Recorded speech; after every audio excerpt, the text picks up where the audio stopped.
Shut up, watch this! Watch this, hey, hey, quick honey, she's going for the car. Liberated. Liberated. Liberated. Liberated. Hey, I think it's terrible that Janet Jackson, she showed her breast at the Super Bowl. I'm morally outraged. I wonder what should really morally outrage us. But we compartmentalize our minds, as so many people do, where they can't see the contradiction between worrying about someone's breast on television and some kid getting blown apart. The two sides never talk to each other, so they can't see the contradiction. Open minds, they talk to each other so they can see the contradictions. As Gandhi said, what difference does it make to the dead, the orphans and the homeless, whether the mad destruction is wrought under the name of totalitarianism or the holy name of liberty and democracy? Still the same. This depleted uranium babies in Iraq, depleted uranium all over Iraq from the weapons dropped on Iraq, and that's what it's doing to children. But you don't want to see that. Hey honey, quick, it's the Jerry Springer show and he's going to hit his girlfriend. Shut up, watch this. Go about your business, everything's fine. It's a mad world, yes it is. They want to turn us into robots, and they're doing so. And if anyone thinks that it's not possible, well, it is possible. It's been done before. They just want to do it on a mass scale. This is China today. Look at that. They are human beings. They could be free spirits. They could be all consciousness expressing itself in this reality. And look at them. Robots! And that's what they want us to be. Robots. With this acquiescence, this manipulation of the laboratory maze I was talking about, by constantly giving us reasons to be punished and to fear. And this is so appropriate. This was said by a pastor after the Second World War, talking about Nazi Germany. He said, first they came for the Jews and I did not speak out because I was not a Jew. Then they came for the communists and I did not speak out because I was not a communist. Then they came for the trade unionists and I did not speak out because I was not a trade unionist. Then they came for me, and by then there was no one left to speak out for me.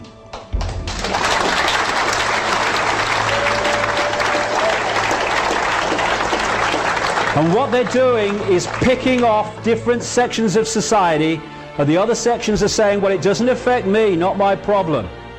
And eventually enough sections are picked off for those that were looking the other way to be picked off also. That's how it is. Divide and rule. Not my problem. Well, it is our problem. Injustice anywhere is a threat to justice everywhere. Martin Luther King. Absolutely it is. And what we need to do is stop making excuses. Oh, I don't know, the world's coming to. Well, do something about it then, mate. All right? You know, the power is with us. Take it on a basic level.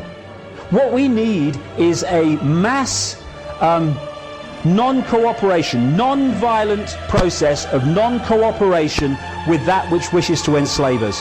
When someone gets fined for putting a wheelie bin out, if thousands and thousands of people put the wheelie bin out the wrong day every week until the laws change, finished.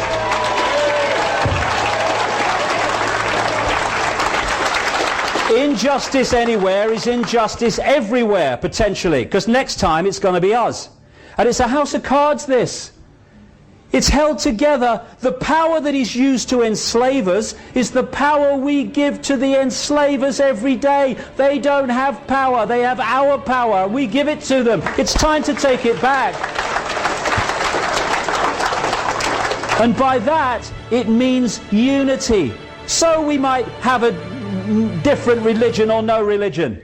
So we might be a Jew or a Muslim or a Christian, or might be black or white or sky blue bloody pink. This is not a big brother global agenda to enslave Jewish people or to enslave Islamic people or to enslave white people middle class. It's a global agenda to enslave all of us. And if we don't unite and we go on being divided and ruled, then they will enslave all of us. If we unite, get rid of the nonsense fault lines of manufactured division, and then through unity of response and non-cooperation with our own enslavement, they will not be able to do this.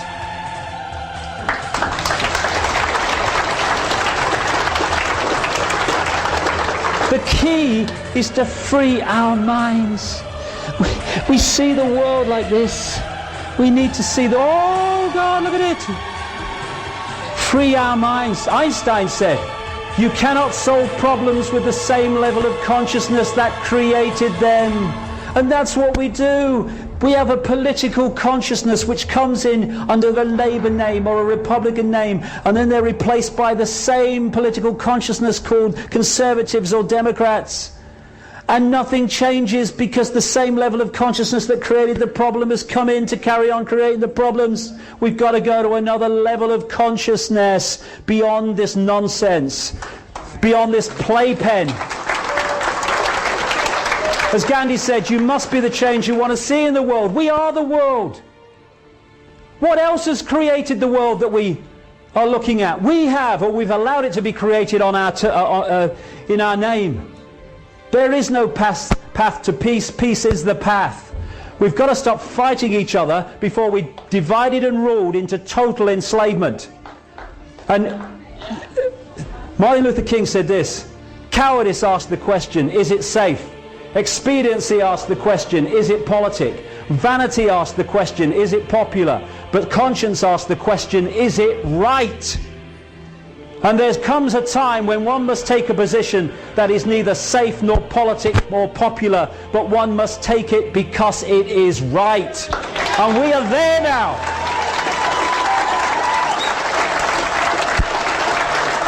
You know,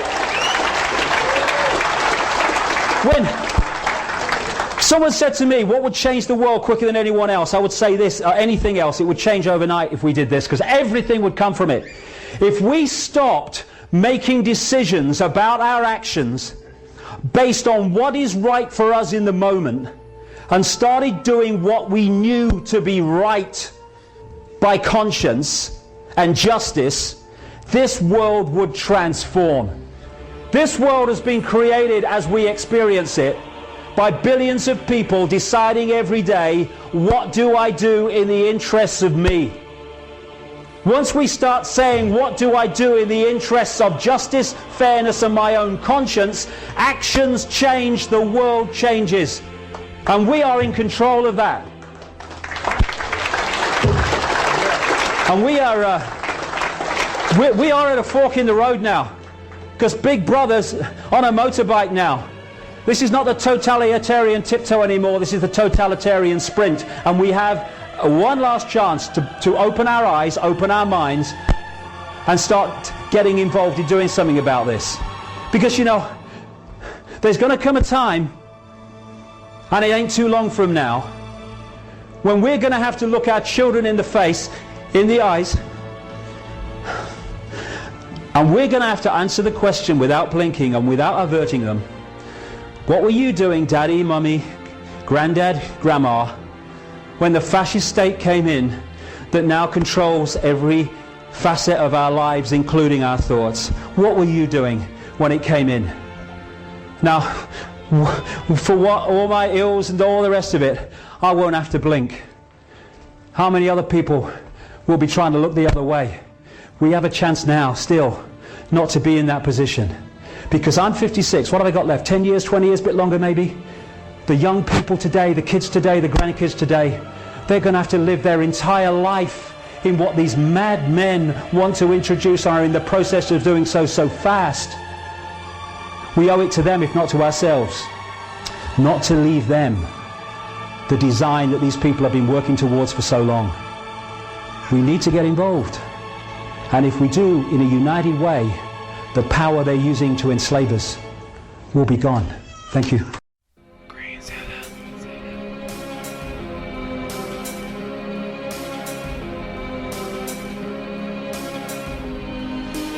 Those who can hear me, I say, do not despair. The misery that is now upon us is but the passing of greed, the bitterness of men who fear the way of human progress. The hate of men will pass, and dictators die. And the power they took from the people will return to the people. And so long as men die, liberty will never perish. So long as dictators die, mankind will never perish. It's just so hard to hear it. Liberty on its knees. Our children got a fast pace of death and disease. Eugenic culture, end up in their lofts. They always licking their lips like vultures. Dumb motherfuckers ask who is they, but do a little research, it'll take your breath away.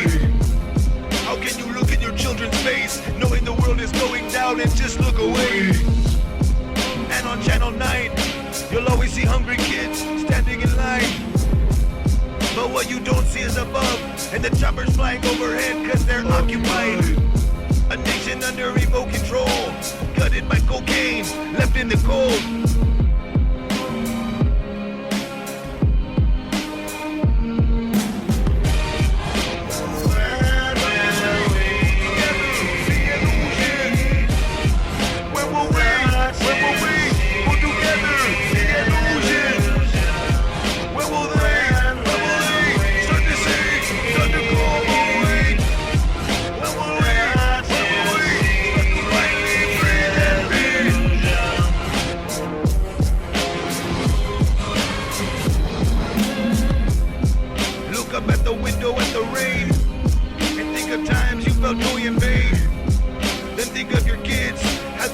Wind up in FEMA camps if nothing changes.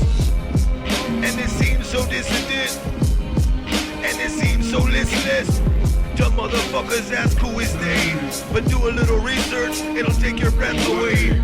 A nation under remote control, gutted by cocaine, left in the cold. And with time at the core of the illusion, it leaves most motherfuckers lost in confusion. Who's gonna resist? Who's gonna rebel? Who's gonna revolt when their soul's been sold?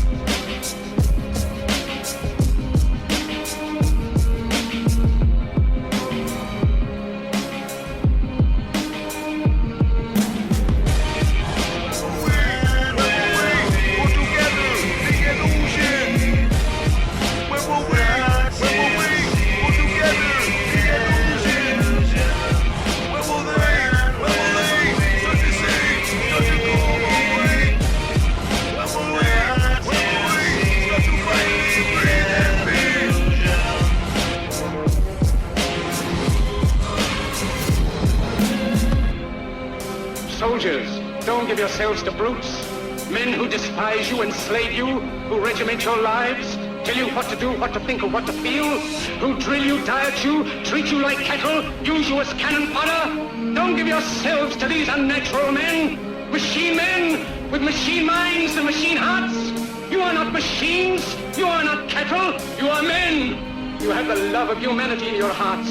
You don't hate, only the unloved hate, the unloved and the unnatural. Soldiers, don't fight for slavery, fight for liberty. In the 17th chapter of St. Luke it is written, the kingdom of God is within man, not one man nor a group of men, but in all men, in you. You, the people, have the power to create machines, the power to create happiness. You, the people, have the power to make this life free and beautiful, to make this life a wonderful adventure.